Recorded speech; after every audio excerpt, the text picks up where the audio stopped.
Earlier this evening, I was speaking to someone who was saying, I'm so suicidal. And I said, but why? Do you know what the reason was? Because people have more than me.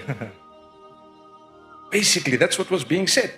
I have less. I don't really have a proper job. I'm struggling for years doing this and doing that. You know, I have this constant health matter. I have what? And I said, do you know what? Don't judge based on what others have. Look at what you do have. You know, there is a verse of the Quran where Allah says, وَإِن تَعُدُّوا نِعْمَةَ اللَّهِ لَا تُحْصُوهَا. Today, I want to say something about this verse that you may not have heard before. The meaning, the simple meaning of it is, if you were to try and count the favors of Allah upon you, you won't be able to count them all. That's the simple meaning of the verse. Right? But if you were to count, now I'm raising the other side of it. If you were to count what Allah did not give you, you can count those. Because it's just limited. Allahu Akbar. Did you think of that? If Allah's telling you, when I favored you, you won't even realize the favor. How many of you consider the breathing from your nose as a favor of Allah until it's taken away? We didn't even count that. How many of you consider the ability to see without having a switch on the side to tune your eyes to look in focus as a gift of Allah? And one of the biggest gifts, the hearing, the sight, the breathing, the mouth, the ability to eat, the tongue, the hair, by the way. May Allah subhanahu wa ta'ala grant us goodness. All these are gifts of Allah. If you try to count the gifts of Allah, you won't manage. But if you count what Allah did not give you, you will be able to count. Why? Because there are a few things. What don't you have? I don't have this. If I ask you, brother, what don't you have? You'll tell me 5 or 10 things. That's it. Anything else? Say, no, that's about it.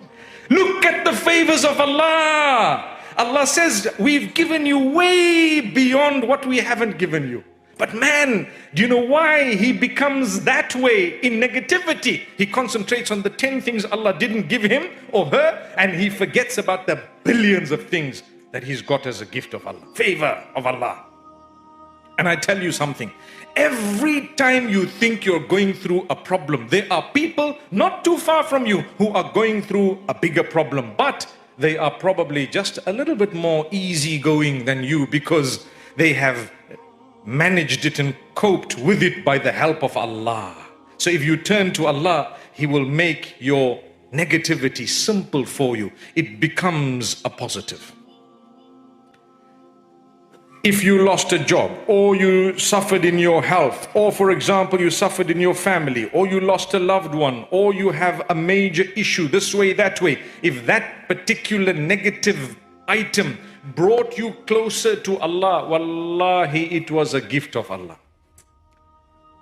If at a point you were sinning and you were sinning and you were sinning and you didn't even have Allah in your equation because you were young and bubbling, bursting with energies, who is going to stop me? And you kept on sinning and sinning until one day something happened and it had to come to an abrupt stop and you stopped sinning. And then there came a time when you shed a tear to Allah and you said, oh Allah, help me.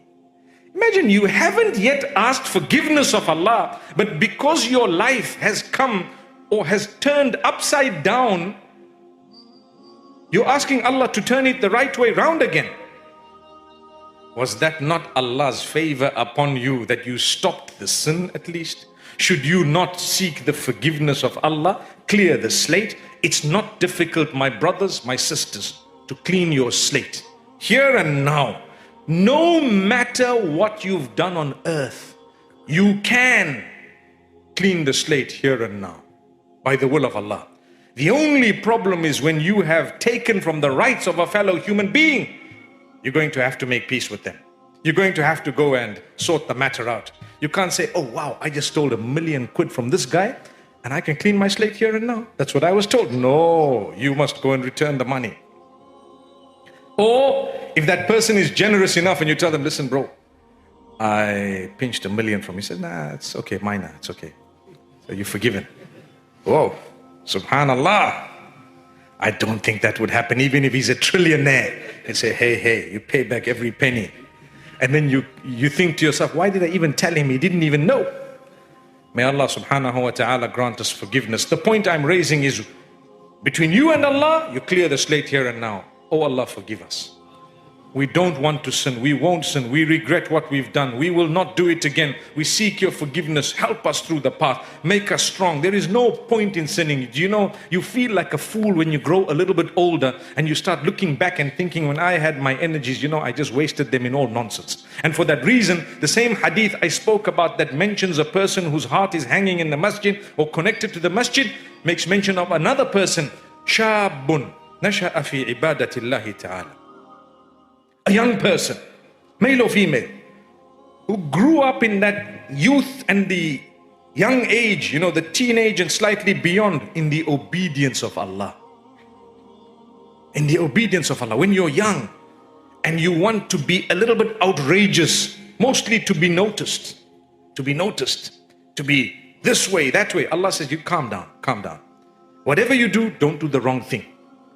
The best gift that you could give yourself at that point is to have good friends, a lovely circle. When you have a beautiful circle around you, automatically you'll be doing the right thing, you won't be doing the wrong thing. Imagine you're cruising with your friends. Time for salah, they want to pray. You're not so keen. What will happen?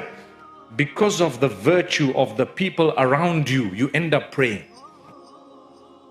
I had good guys with me. But if you're a person who prays, and then you're cruising with people who don't pray, and there are a lot of them, what will happen? Shaitan might come to you and make you feel embarrassed of worshipping your Lord. Subhanallah. So you're quiet about it, you haven't mentioned prayer, and you're just okay with it, and the time passed, and what happened? You didn't pray. Why? Because all your friends didn't pray either.